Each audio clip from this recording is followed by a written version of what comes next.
მოღალატა ზვიად გამსახურდიას ასე უსინდისოდ, ასე უსირცხვილოდ და თავის საქმეებს აკეთებენ. ეს გეორგაზე რო არის თბილისის ზღვაზე რო რაღაცა კომპლექსს აშენებს. ერთი კითხე, საიდან ხოდა საწვისი კაპიტალი, სად იშოვეს საწვისი კაპიტალი ამ ხალხმა? იშოვეს გაძარცვეს საქართველო. ამ მეჯართებმა და მასმა გაძარცვეს საქართველოს, არა დედამიწის ზოლზე არაფერი არ დატოვეს. ტირილი მოგინდებოდა მთელი კიროვის ქარხნიდან, ესე იგი ირანში კომპიუტერული სისტემის ჩარხები, ესე იგი უპაკოვანი შეფუთული ჯართა ჩააბარეს. არ ენარებოდა დედამიწის ზოლზე არაფერი.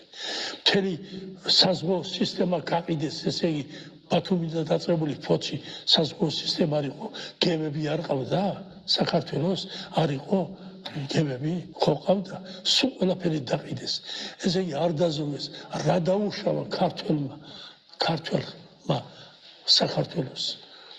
სულ ვეუბნებოდი ზვიად გამსახურდიას, რომ ჩვენ გვჭირდება 160 კაცი, თუ 160 კაცს ჩვენ ვერ მოვძებნით, მაშინ ეს ერი არ არის.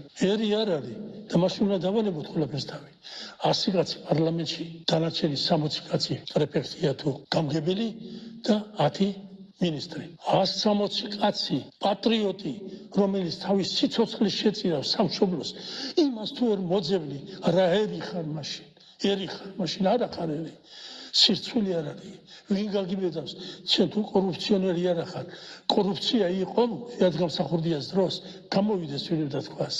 იმიტომ რომ ის იყო პატიოსანი. ვინმე მიცის, რომ ზვიად გამსახურდია ჩისტკაში ჩავაბარეთ მისი კოსტუმი და იმით გასწრეს უსწრაეს საბჭო. აბა მითხარი, პატიოსანი კაცი. როდესაც აგიოს ოროში ემიგრაციაში ვიყავი და ვიყავი ათონის მთაზე, ბერმა მითხრა, როდესაც მარიამ ღვთისმშობელს დაჩოქილი შევედრე აპატია ქართველ ერს, ამდენი სიგლახეთკო.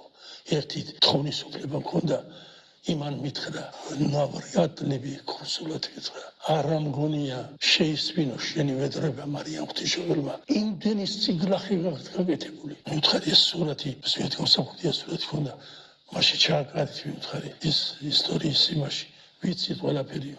ყველა ინფორმაცია გვაქვს. ღვთისმიერი კაცი ღმერთმა გამოგიგზავნათ და როგორ მოეკეცით მას.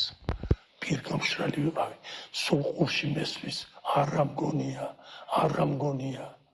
აი ეს არის პასუხი, რომ არავის რუგია, იმიტომ არიან გადავხედებული ახლა.